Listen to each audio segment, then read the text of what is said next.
Mis hermanos y amigos, es un gusto saludarlos. Yo soy el pastor Dixon Klinger. Quiero darle la bienvenida a nuestra transmisión en vivo de hoy miércoles. Los miércoles estamos estudiando el libro de Apocalipsis y ya hemos entrado a la segunda parte del libro de Apocalipsis, que es del capítulo 12 hasta el capítulo 22. Así que le damos gracias por estar con nosotros. Si no ha visto las otras predicaciones, pues se puede meter a nuestras páginas, a nuestras redes sociales, y va a encontrar cada una de las predicaciones. Así que yo le animo para que se quede con nosotros, traiga lápiz y papel para que pueda tomar nota y no se vaya, porque en unos momentos comenzamos. Dios nos bendiga.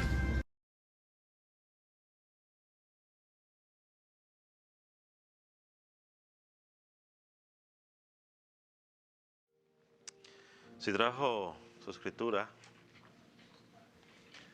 quiero invitarle por favor que vaya al libro de Apocalipsis.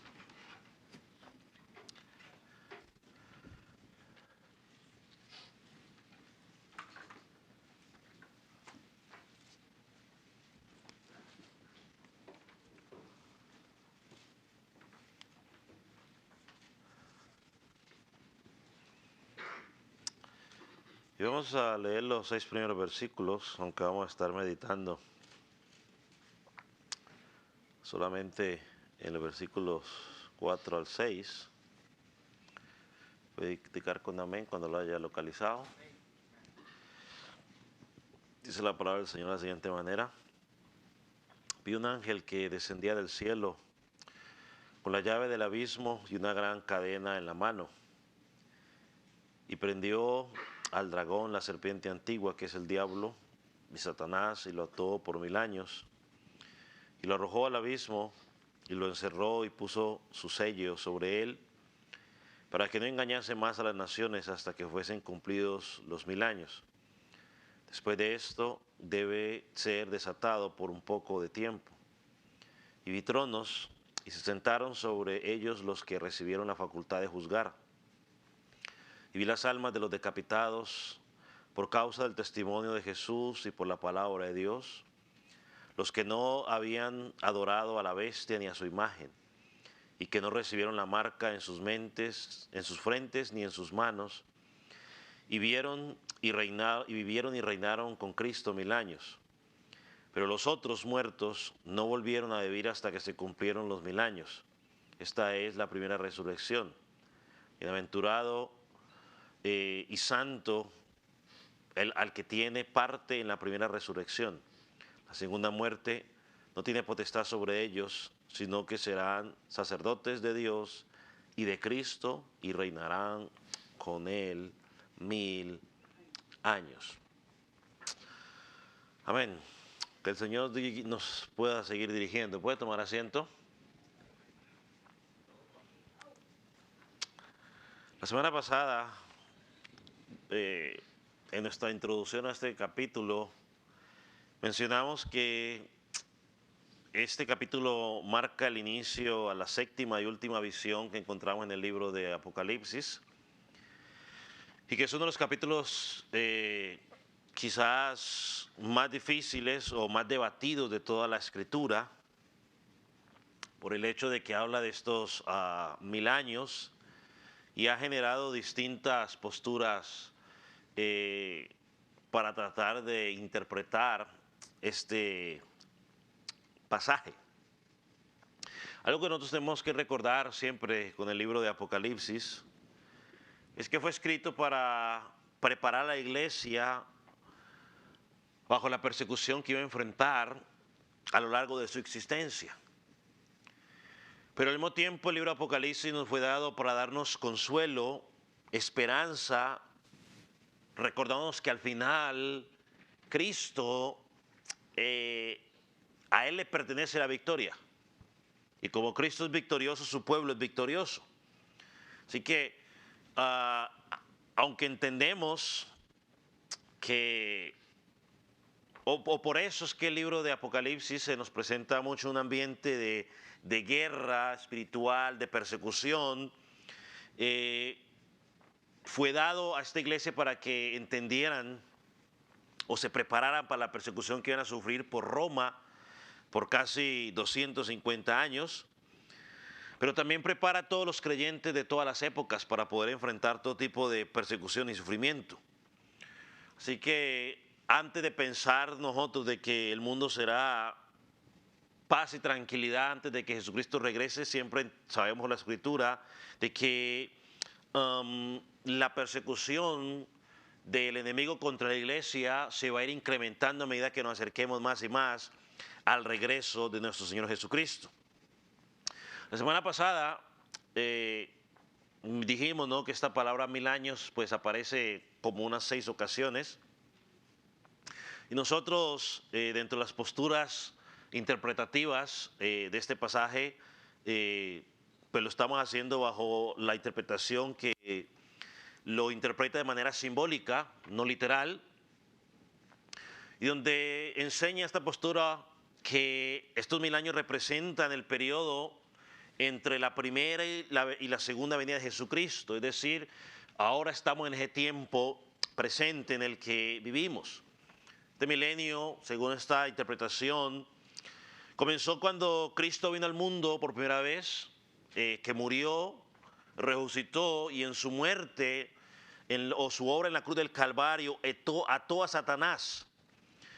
Y explicamos que esta atadura no significa de que Satanás pues no pueda actuar, no, él sigue actuando, lo vemos cada día en cada una de las cosas que él hace, pero lo que entendimos o que nos enseña la Escritura es que la atadura está en referencia a que él no puede impedir el avance del Evangelio, él no puede detener la obra misionera, él no puede detener de que las personas puedan seguir llegando a los pies de Jesucristo. Algunos llegan, otros no, pero el Evangelio se sigue predicando y muchas personas siguen llegando a los pies de Jesucristo. Entonces, durante este tiempo, este siglo en el que estamos viviendo, el Señor Jesucristo continúa edificando su iglesia sigue creciendo, aunque el enemigo pone resistencia, él no puede impedir que el Evangelio siga siendo proclamado. Y esto, cuando Jesucristo venga por segunda vez, pues llegará a su final, porque él derrotará definitivamente a Satanás, juzgará a todos los hombres que no creyeron en él y establecerá cielos nuevos y tierra nueva, como veremos en el capítulo 21. Los versículos que vamos a estar estudiando hoy, el versículo 4 hasta el 6, vamos a estar mirando 3 cosas. Primero miraremos la vindicación de los santos. Segundo veremos la maldición de los incrédulos. Y por último, la bienaventuranza del Señor para su iglesia. Entonces miremos la vindicación de los santos. Dice el versículo 4, leo una vez más conmigo.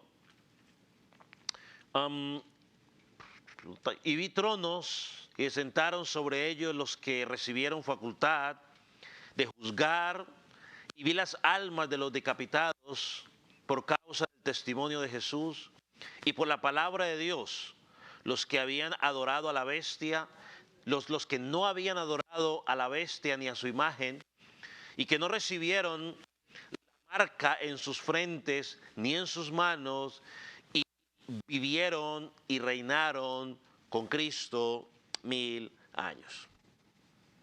Después de ver el ángel descender del cielo, atar a Satanás,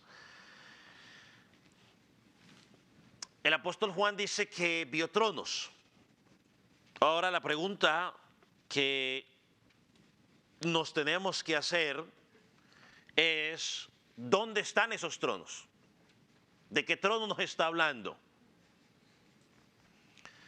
Algunos enseñan o interpretan que estos tronos están aquí en la tierra. Pero cuando nosotros observamos el libro de Apocalipsis, podemos notar algo interesante. La palabra tronos es mencionada 36 veces en el libro de Apocalipsis, 36 veces.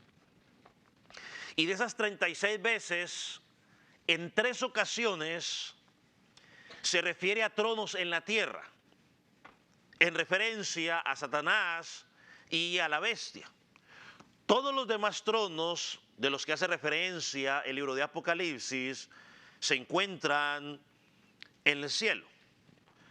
Así que siguiendo el uso de lo que hace Apocalipsis del término tronos, entendemos que estos tronos que está viendo el apóstol Juan no están en la tierra, sino que están en el cielo. Sigue diciendo él, y se sentaron sobre ellos los que recibieron facultad de juzgar. Esta frase tiene conexión con el Antiguo Testamento. Dijimos que tanto el libro de Hebreos como el libro de Apocalipsis usan bastante referencia al Antiguo Testamento. Y aquí está apuntando a algo que se nos presenta en Daniel, donde el profeta tuvo una visión donde vio al anciano de días y uno como el Hijo de Dios, a quien dice se le dio dominio eterno. Y allí también se menciona tronos. Y nos explican quiénes son. Por ejemplo, vaya a Daniel capítulo 7, versículo 22, para que lea conmigo.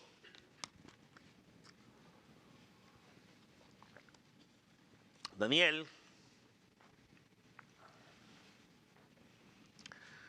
¿lo tiene?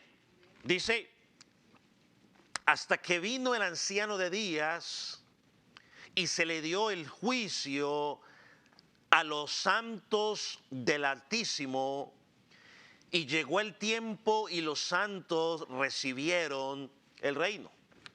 Es decir, lo que nos está diciendo el profeta es que los que están sentados sobre estos tronos son los santos del Altísimo, los creyentes que han sido redimidos y que ahora reinan con Cristo. Por lo tanto, los tronos que vio Juan, hermanos, no podemos entenderlos como literales, porque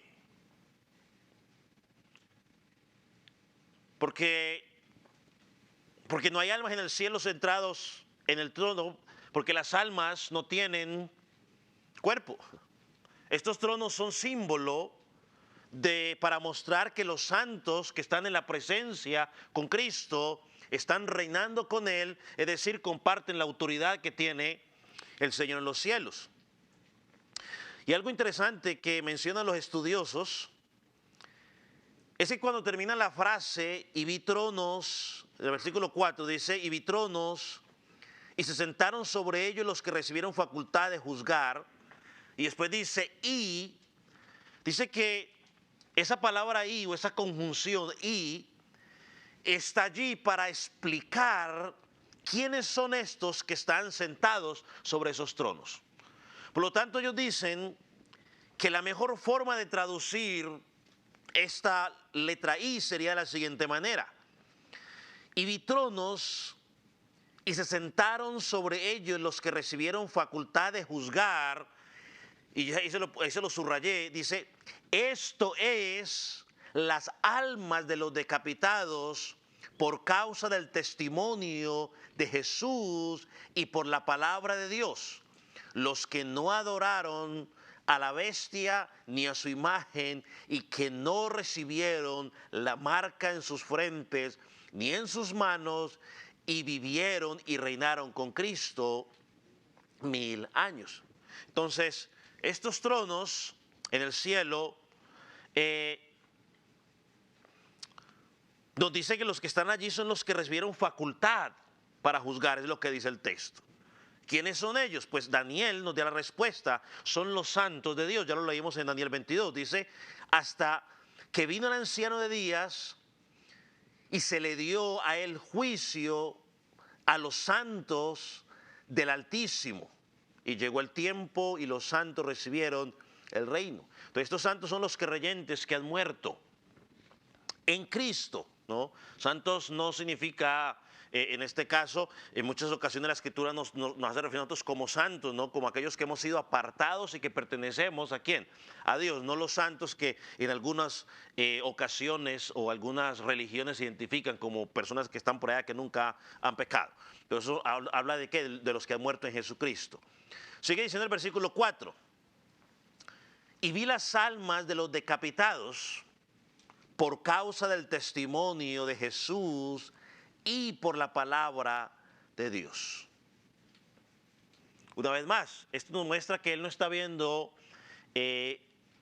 cuerpos en sí, sino almas sin cuerpos. Y la palabra decapitados no debemos limitarla únicamente a aquellos que han muerto literalmente de esa manera, decapitados, sino que es usada aquí para representar también a ¿qué? A todos los creyentes que murieron por causa de ¿qué? De su fe en Jesucristo, sea cual sea que haya sido su muerte. Son los mártires que fueron fieles hasta la muerte, que el mundo los odió, que el mundo los persiguió, pero que ellos prefirieron mantenerse firmes en el mensaje que habían creído y que habían predicado. El versículo añade, sigue diciendo, a los que no habían adorado a la bestia, ni a su imagen, ni habían recibido su marca. Por eso decimos que esto incluye a quienes, a todos los creyentes, que aunque quizás no fueron martirizados o no fueron muertos por causa de Jesucristo, permanecieron fieles porque nunca adoraron, es decir, dice, nunca adoraron ni su imagen, nunca adoraron a la bestia de su imagen, es decir, nunca se rindieron al sistema que el mundo estaba presentando. Y por último dice el versículo 4, vivieron y reinaron con Cristo 1000 años. Esta frase la volví a mencionar otra vez en el versículo 6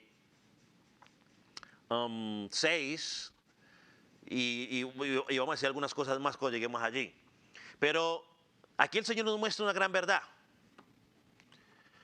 Los creyentes que han muerto en Cristo no están dormidos, ni mucho menos inconscientes, están vivos con Cristo. ¿Usted recuerda cuando el Señor Jesucristo refutó la enseñanza de los saduceos? Los saduceos no creían en la resurrección. Y les sacaba una historia a Jesucristo toda reforzada de la mujer que se casó con los 7 hermanos que fueron muriendo. Usted recuerda la historia, ¿no? Pero en Mateo 22, 32, Dios cuando habla con ellos les dice, Dios no es un Dios de muertos, sino un Dios de ¿qué? De vivos. Y puede seguir leyendo la historia, pero ahí le dice, Abraham, Isaac y Jacob, él les dice, están vivos ahora en su presencia.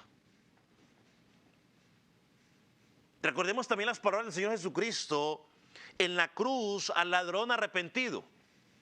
¿Qué fue lo que el Señor Jesucristo le dijo al ladrón arrepentido? De cierto te digo, hoy estarás conmigo en el paraíso.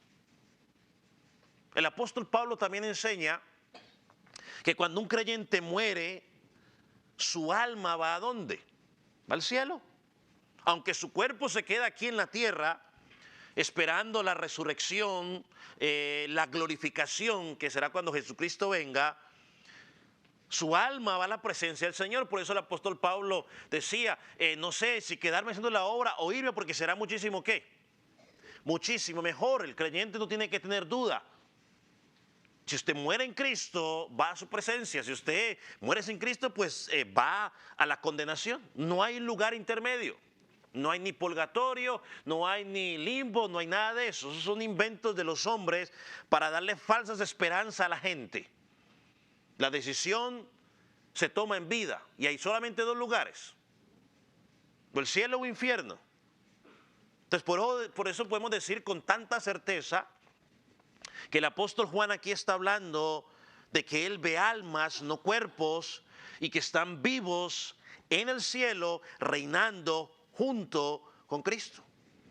Entonces, mis hermanos, estos versículos del 4 al 6 no describen un futuro milenio, sino que describen lo que está ocurriendo ahora mismo en el cielo, donde Cristo está reinando ahora, y los creyentes que han muerto en Él, que están reinando junto con Él. Y hace un rato, en un rato mencionaré un poco más claramente a qué se refiere con eso.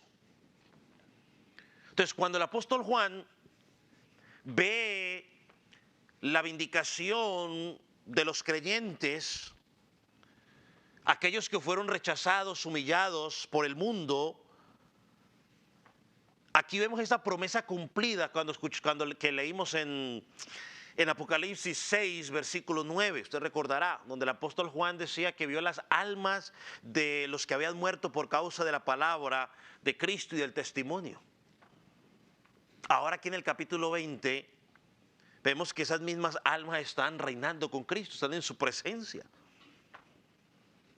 ¿Cuál es la promesa que el Señor Jesucristo le dio a la iglesia en Apocalipsis 3, versículo 21? Al que venciere, le daré que se siente conmigo en mi trono. Es exactamente lo que el apóstol Juan está viendo aquí en esta primera parte. Y lo digo una vez más, sin ánimo de ser repetitivo, pero con el deseo de que le quede a usted bien claro. Los tronos que está contemplando Juan, el apóstol Juan aquí, no están en la tierra, sino que están en el cielo. Y esos que están sentados allí, que él dice, son los que creyentes que han muerto en Cristo, que han perseverado en su fe, porque están vivos con Cristo en este momento. Y aquí nos tenemos que hacer una pregunta, bueno, ¿qué ocurre con los que no creyeron? ¿Qué será de aquellos que rechazaron el mensaje, que rechazaron a Dios, a Cristo, que rechazaron el mensaje, que adoraron a la bestia, que se dejaron influenciar por el sistema del mundo y que se entregaron a su pecado? Eso nos lleva al segundo punto, que es la maldición de los incrédulos. Dice el versículo 5, pero vi los otros muertos, no volvieron a vivir hasta que se cumplieron los 1000 años. Esta es la primera resurrección. El apóstol Juan ve a los santos de Dios sentados en el trono en el cielo. Quizás muchos de ellos fueron creyentes que él conoció personalmente, que ya habían muerto.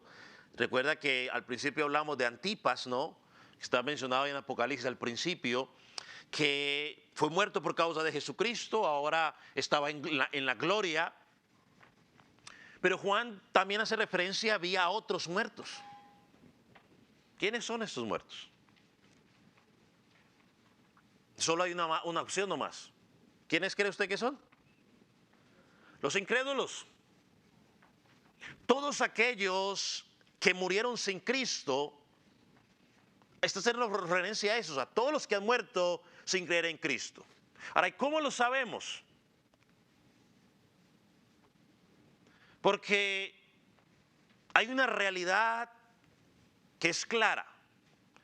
Solo hay dos formas de morir. Traté de buscar otra forma de decirlo, pero solo hay dos formas de morir.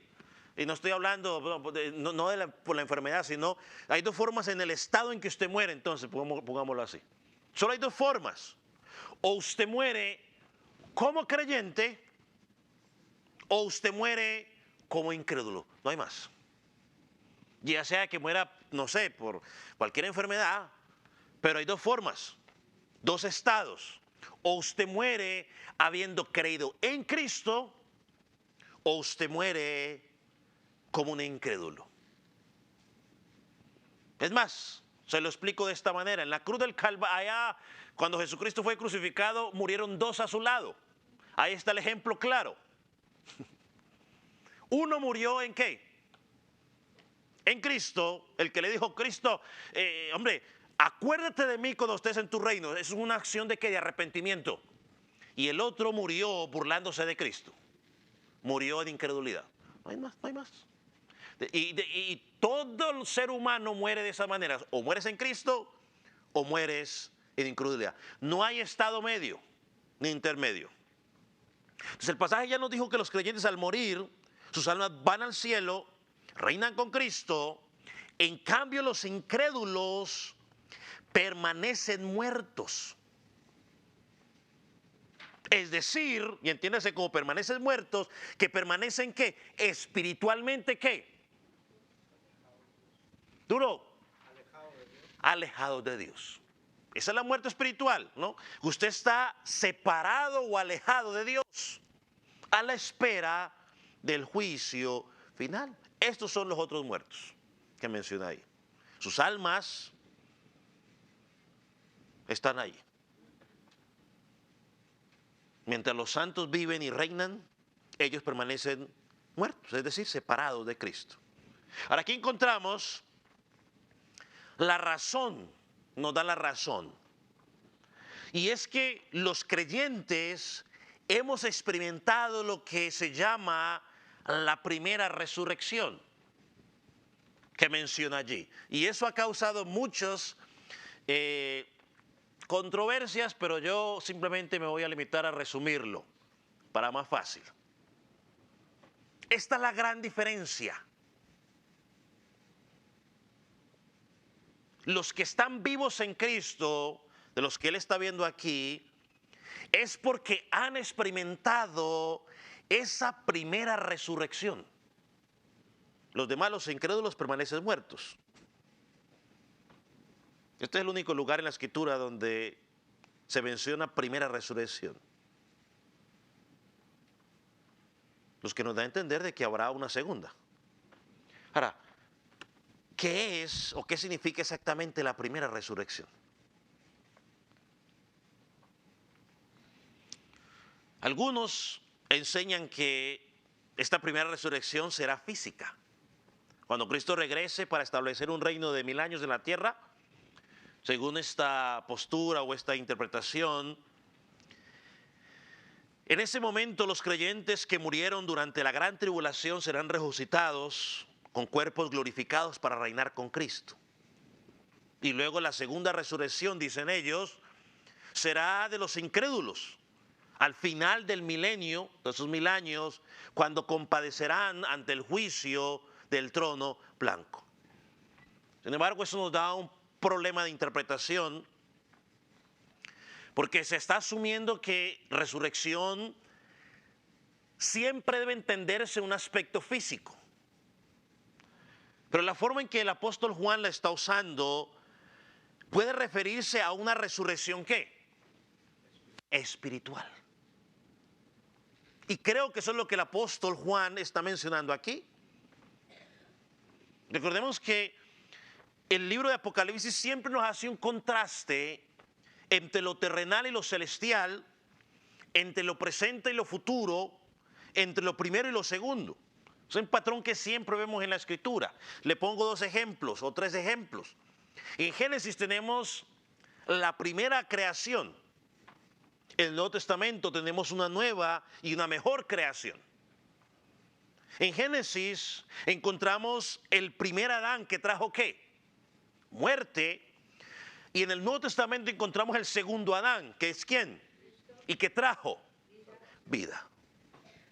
Apocalipsis 21:1, que miraremos más adelante, dice, y vi un cielo nuevo y una tierra nueva, porque el primer cielo y la primera tierra pasaron. Entonces la Escritura siempre nos lleva en ese orden de cosas. Primero lo físico y temporal, y segundo nos presenta lo espiritual y lo eterno. Por eso esta primera resurrección no debe entenderse como una resurrección del cuerpo físico, sino como una resurrección ¿qué? Espiritual. Es a lo que la Biblia también llama el nuevo ¿qué? Nacimiento o regeneración. Cuando Dios salva a un pecador, la Escritura dice que estábamos ¿cómo? Muertos en delitos y pecados. ¿Y qué dijimos que era muerto?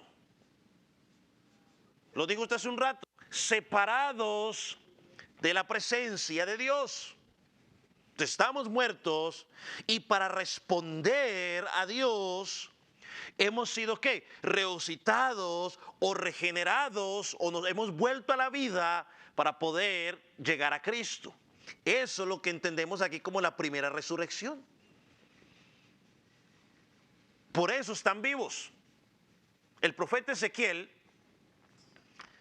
lo expresó de esta manera. Él dijo lo siguiente: Dios prometió quitar el corazón de piedra y darnos un corazón de carne, un corazón nuevo.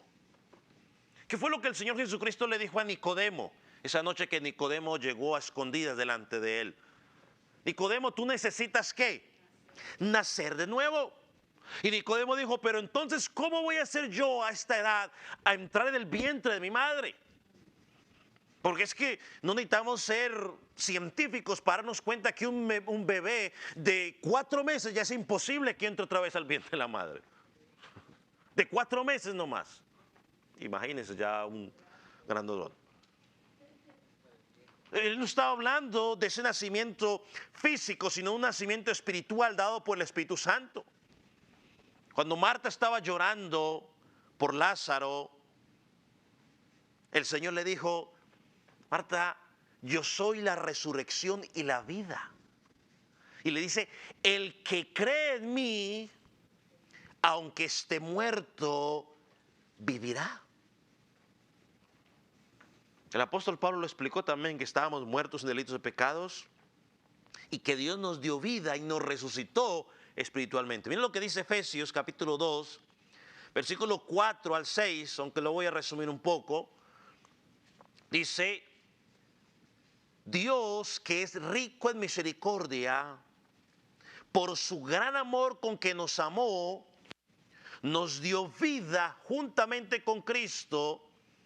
Juntamente con Él nos resucitó y asimismo nos hizo sentar en los lugares celestiales con Cristo Jesús. Así que para los creyentes, para los que están en Cristo, la primera resurrección ocurrió en el momento de su conversión. Yo no sé cuándo se convirtió usted si está en Cristo, pero ese día usted nació de nuevo. Nació la primera vez el día que Dios lo trajo al mundo físicamente, pero espiritualmente estaba ¿qué? Muerto. El día que usted creyó en Jesucristo, su conversión, entendemos que usted nació de nuevo ese día. Y está unido desde ese momento espiritualmente ¿a quién? A Cristo. Es por eso que porque tenemos esa resurrección espiritual, tenemos la plena seguridad de que nuestras almas irán al cielo a reinar con Cristo. No porque seamos buenas personas, sino porque es la promesa que tenemos de Él. Ahora, pero miremos la maldición de los incrédulos. Si los creyentes son bienaventurados al experimentar la primera resurrección, con los incrédulos pasa lo contrario, están bajo maldición. ¿En qué consiste esa maldición? En que nunca experimentarán esa resurrección espiritual. Durante toda su vida se rebelaron contra su Creador,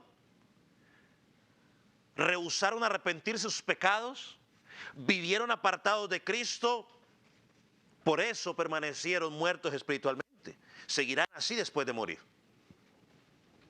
Mientras los santos disfrutan de la presencia de Dios,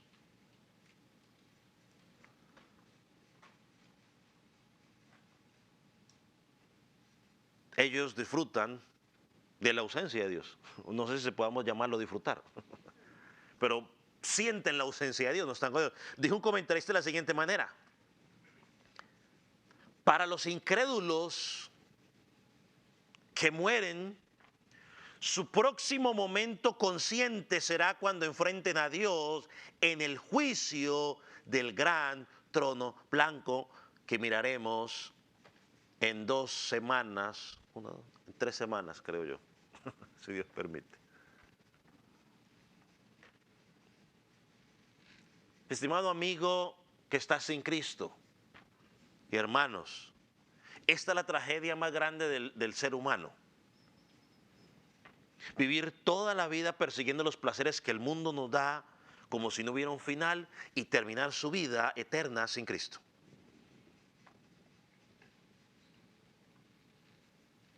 Quienes viven para los deseos de la carne, quienes aman las cosas terrenales y desprecian la gracia de Dios, no experimentarán la primera resurrección porque no vivirán. Miren lo que dice el versículo 5. Lo dice porque los otros muertos no volvieron a vivir hasta que se cumplieron los 1000 años. Y escúcheme con atención, esto no significa que serán aniquilados o que dejarán de existir como algunos afirman, ¿no? Algunas enseñanzas falsas hablan de la aniquilación del alma, otros hablan de el alma está dormida. No, no, no. Ellos simplemente cuando dice que no volvieron a vivir, lo que está diciendo es que no están disfrutando ahora de la presencia de Dios, están alejados de la presencia de Dios, como siempre han querido estar. Y sí, un día serán resucitados, pero no en la primera resurrección, sino en la segunda. Al final de los tiempos, pero para compadecer ante el trono de Dios.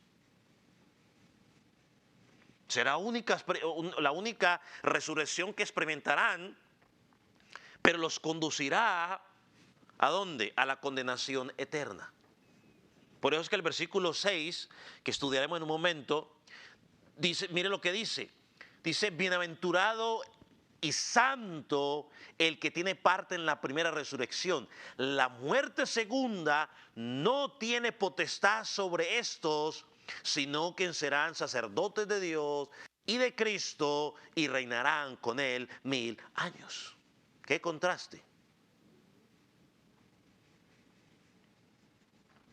Mientras el pueblo de Dios o los que están en Cristo disfrutan ahora del reino de Dios, los incrédulos simplemente están separados de Dios. Cuando se unan a sus cuerpos se enfrentarán al juicio.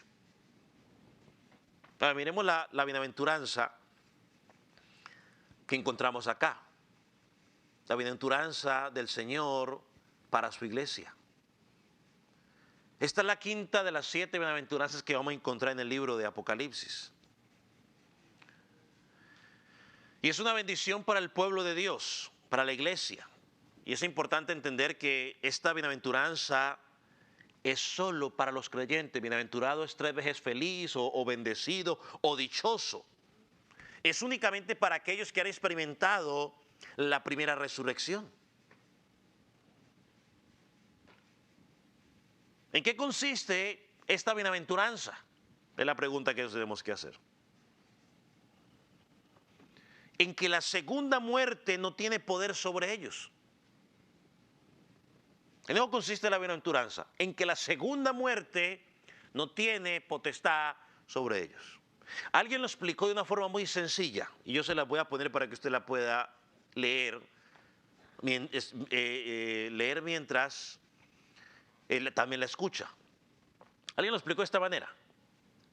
Lo primero siempre ocurre en la tierra, lo segundo en la eternidad. La primera muerte es física, la segunda eterna. La primera resurrección es espiritual, la segunda física, cuando Cristo vuelva. Y el capítulo 14 del versículo 20 lo resumo muy fácil, que hablaremos de él la próxima semana. Y la muerte y el Hades fueron lanzados al lago de fuego. Esta es la segunda muerte. Esta es la consecuencia, la condenación eterna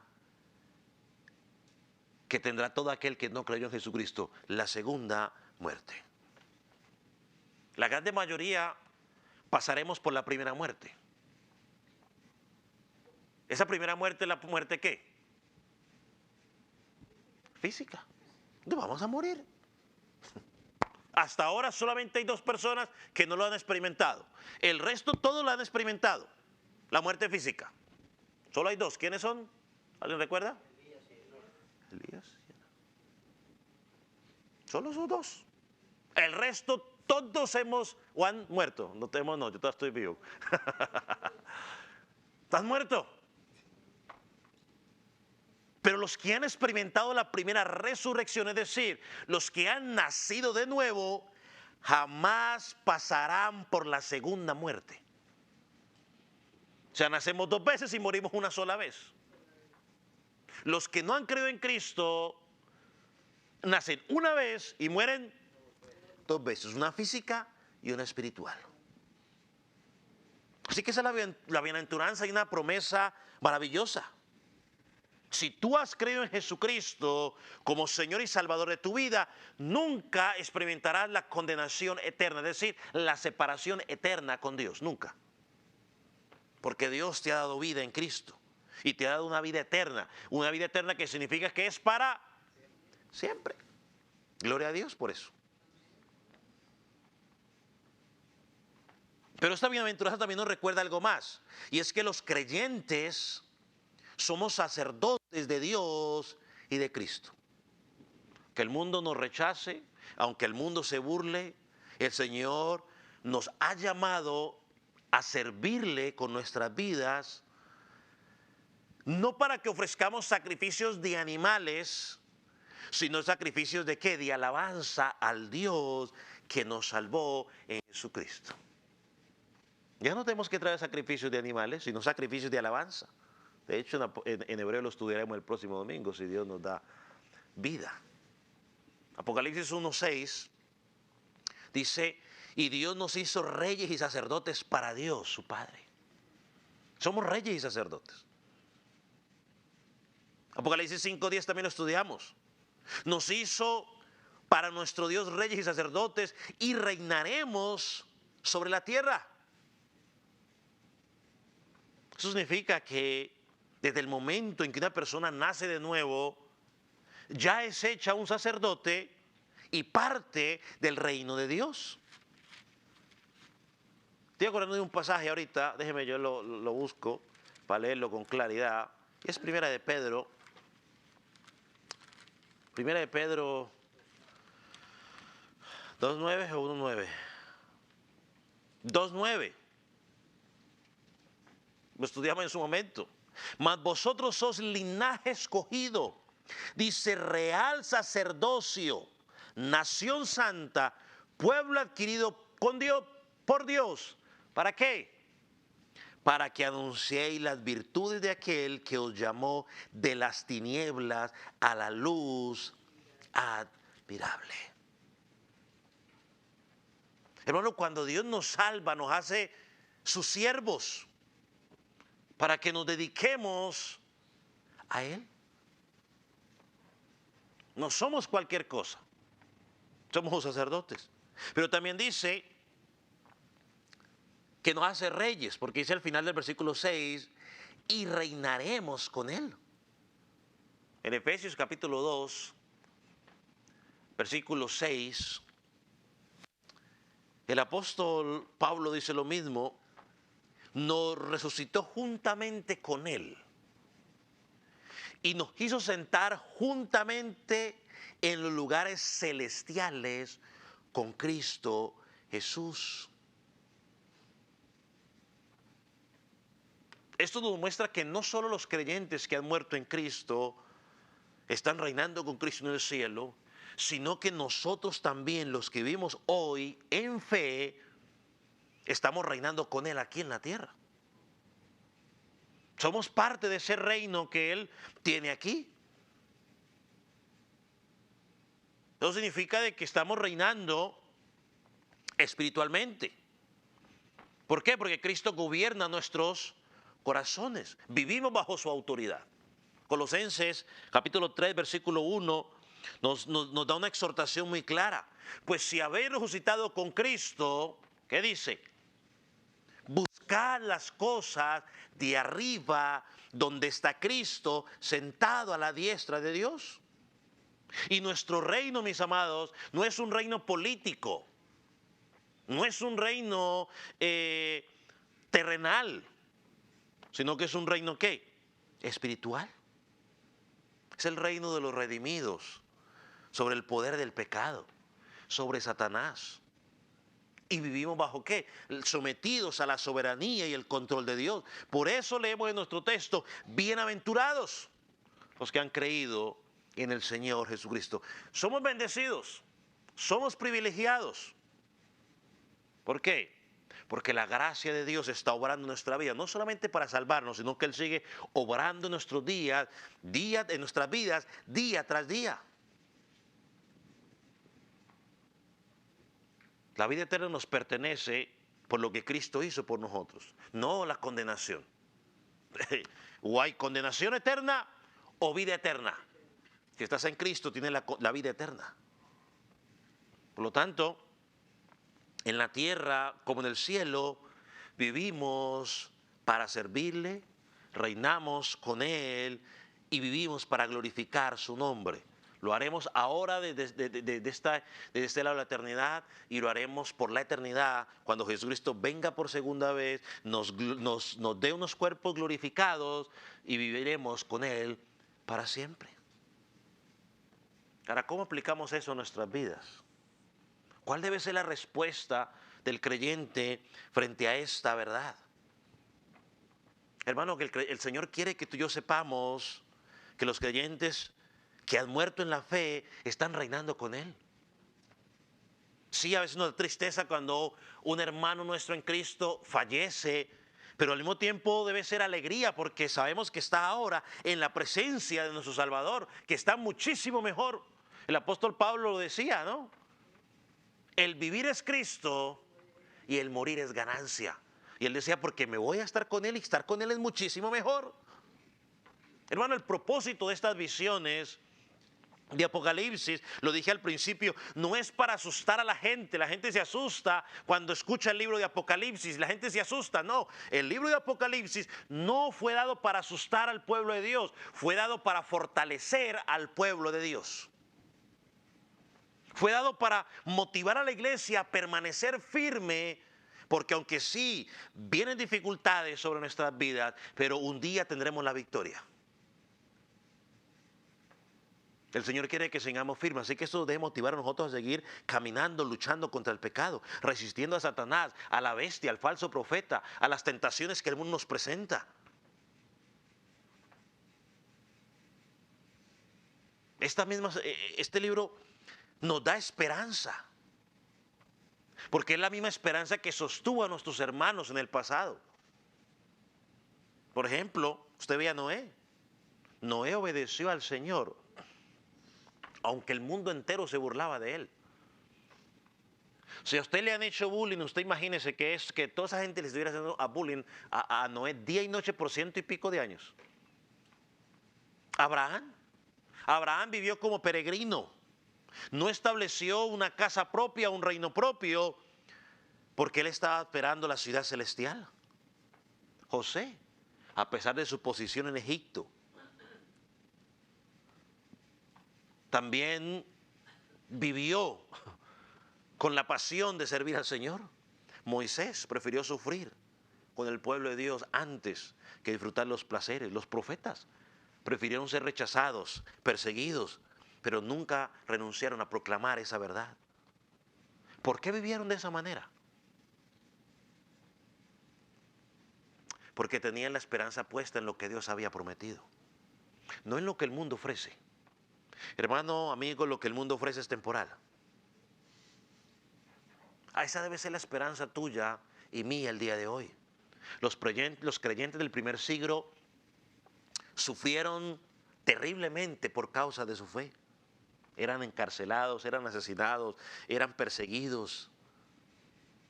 Por eso el Señor, por medio de esta carta, les recordó: hermanos, no dejen que las circunstancias los desanimen, perseveren, sigan creyendo en el mensaje, en el Dios verdadero que han servido. Lo mismo tenemos que hacer nosotros. Quizás nosotros vivimos en algo que lo dije la semana pasada y lo menciono hoy una vez más, que nos quede bien claro. Nosotros somos la excepción por ahora, porque relativamente vivimos tranquilos. Nadie nos molesta. Pero esos hermanos, eso no fue impedimento para que ellos fueran fieles y dieran todo por Cristo. Y déjeme decirle algo a usted que no conoce a Jesucristo.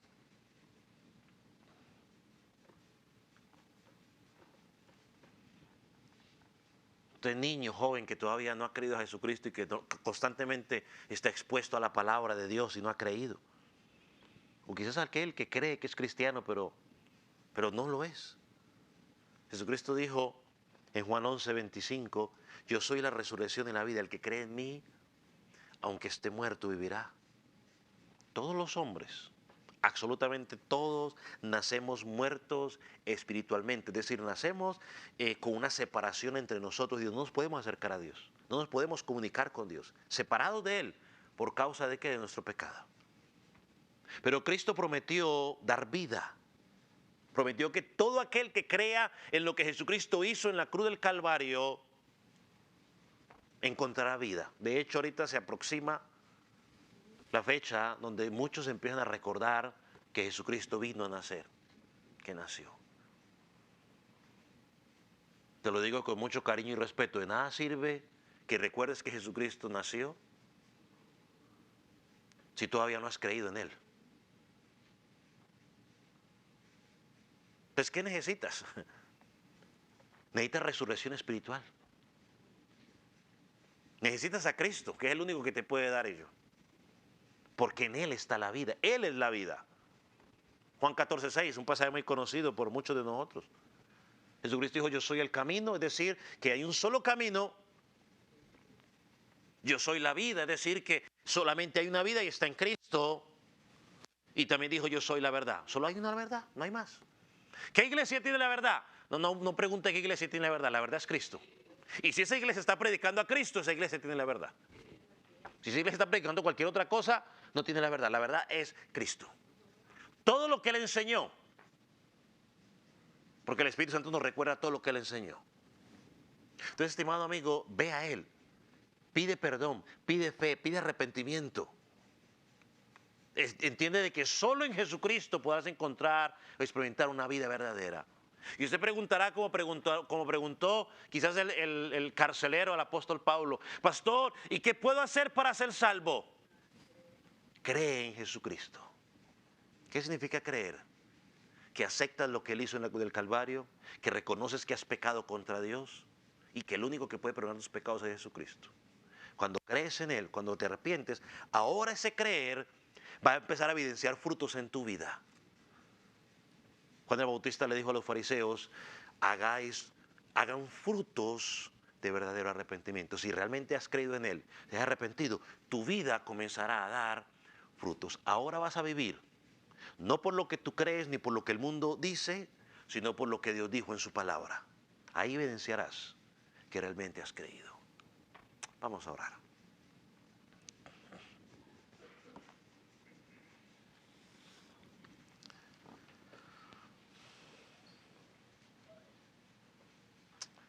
Padre, te damos gracias por tu palabra. Gracias por lo que nos has permitido enseñar o escuchar en esta noche. Te pedimos que esta verdad pueda transformar nuestros corazones, que aquellos que estamos en Cristo, Señor, esta verdad nos pueda ser un refrigerio, un bálsamo, Señor, para seguir esa carrera de la fe, hasta que tú regreses o hasta que tú nos llames a tu presencia a nivel personal. Señor, que cada día nos sirva de motivación para proclamar a las naciones del amor tuyo, que nos sirva como motivación para seguir predicando el evangelio de salvación, que cada día podamos seguir corriendo con nuestra mirada puesta no en los hombres, sino en Jesús, el autor y consumador de la fe, el cual con gozo entregó su vida. Señor, pero también te pedimos por aquellos que no te conocen, por los niños que no te conocen en esta congregación, por los jóvenes, los adultos en esta congregación que todavía no te conocen. Señor, oramos, oh Dios, para que tu Espíritu Santo les permita entender esa verdad, que ahora mismo están separados de ti, que ahora mismo, Señor, la ira de Dios está sobre sus vidas y que ahora mismo si mueren, Señor, no podrán ir a tu presencia, sino a la condenación. Padre, oramos por ellos, Señor, para que los salves, para que cambies ese corazón de piedra por un corazón de carne y puedan creer en ti y haya salvación en sus vidas, para que puedan disfrutar de esa vida eterna que has prometido. Padre, en tus manos estamos, en tus manos ponemos estas peticiones. Gracias, Señor. Señor, como enseña tu palabra, que el que tenga oídos por oír tu palabra, que oiga lo que tú has dicho a la iglesia. En el nombre de Jesús. Amén. Amén.